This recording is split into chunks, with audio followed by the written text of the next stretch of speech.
നമസ്കാരം, എല്ലാ കൂട്ടുകാർക്കും എൻ്റെ വീഡിയോയിലേക്ക് സ്വാഗതം.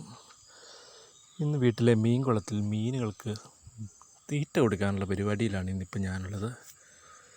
മീനുകൾക്കുള്ള തീറ്റയൊക്കെ ഒരു പാത്രത്തിൽ അവിടെ ഇട്ട് വെച്ചിട്ടുണ്ട്. ഒരു കപ്പിലേക്ക് ഇട്ടിട്ട് ഒരു 3/4 കപ്പ് ഇട്ടിട്ട് അത് മീനുകൾക്ക് കൊടുക്കാനാണ് എൻ്റെ പരിപാടി. ഇതാണ് കടയിൽ നിന്ന് മേടിക്കുന്ന മീൻ തീറ്റയാണിത്. ഇതാ ഈ വല പതിയെ പൊക്കിയിട്ട് ഇതാണ് നമ്മുടെ മീൻകുളം. ഒത്തിരി മീനുകളൊന്നുമില്ല, എന്നാലും അത്യാവശ്യം മീനുകളൊക്കെ ഉണ്ട്. പടുതാക്കുളമാണിത്. ഗിഫ്റ്റ് സിലോപ്പിയാണ് ഇവിടെ മീനുള്ളത്. കുറേ എണ്ണത്തിനെ പിടിച്ചു തീർന്നു പോയി. ശേഷിക്കുന്നതാണ് ഈ കിടക്കുന്നത് മുഴുവൻ.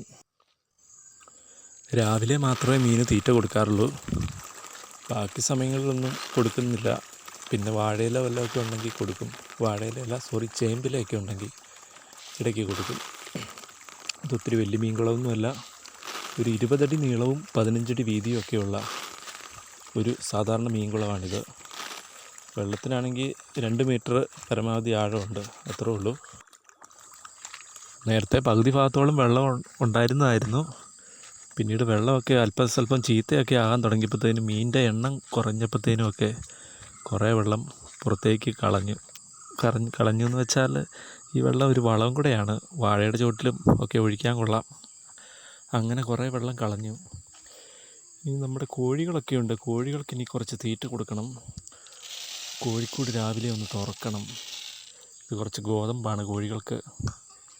രാവിലത്തെ പ്രഭാത ഭക്ഷണമാണ്. കോഴികളെല്ലാം ഉറക്കം എണീറ്റെന്ന് തോന്നുന്നു. ഒന്ന് തുറന്നു നോക്കാം. എല്ലാവരും തുറക്കാൻ വേണ്ടി റെഡിയായിട്ട് നിൽക്കുമായിരുന്നു തോന്നുന്നു. അധികം കോഴികളൊന്നും ഇല്ല കേട്ടോ. മൊത്തം 5 കോഴികളേ ഉള്ളൂ. 2 കൂടിൻ്റെ അകത്താക്കിയാണ് ഇട്ടിരിക്കുന്നത്. ഇതാണ് രണ്ടാമത്തെ കൂട്. രണ്ടാമത്തെ കൂട്ടിൽ 3 അംഗങ്ങളുണ്ട്. അവരും എഴുന്നേറ്റ് രാവിലെ ഗോതമ്പൊക്കെ കഴിച്ചിട്ട് രാവിലെ അവരുടെ പരിപാടിക്ക് പോകാൻ വേണ്ടി റെഡിയായിട്ട് നിൽക്കുകയായിരുന്നു. ഇവിടെ ഒരു പാത്രമുണ്ട്, അവിടെ ഇച്ചിരി വെള്ളം കൂടി ഒഴിച്ചു വെച്ചിട്ടുണ്ട്. കോഴികൾക്ക് ആവശ്യമുണ്ടെങ്കിൽ കുടിക്കാമല്ലോ. ഒരാളും കൂടെ ഉണ്ട്. ഇത് പശുവാണ്. പശുവിനും കൂടെ രാവിലെ കുറച്ച് ഭക്ഷണമൊക്കെ കൊടുക്കണമല്ലോ. പശുവിന് രാവിലെ ഇച്ചിരി പിണ്ണാക്കും തവിടുമാണ് കൊടുക്കുന്നത്. അതൊരു ബക്കറ്റിൻ്റെ അകത്ത് കലക്കിയിട്ട് ഇച്ചിരി വെള്ളം ഒഴിച്ചിട്ട് പശുവിനങ്ങ് കൊടുക്കുന്നു. ഇപ്പോൾ കറവയില്ല പശുവിന്. പശു ഗർഭിണിയാണ്, പ്രസവിക്കാറായി ഇങ്ങനെ നിൽക്കുന്നു.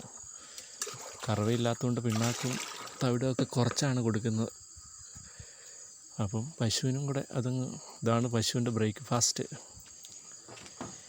അപ്പോൾ ശരി, ഇനി പശുവിന് കുറച്ച് പുല്ലൊക്കെ ചെത്തണം. വീഡിയോ ഇഷ്ടമായെങ്കിൽ ലൈക്ക് ചെയ്യുക, കമൻറ്റ് ചെയ്യുക. അടുത്തൊരു വീഡിയോ ആയി വരുന്നത് വരെ ഗുഡ് ബൈ.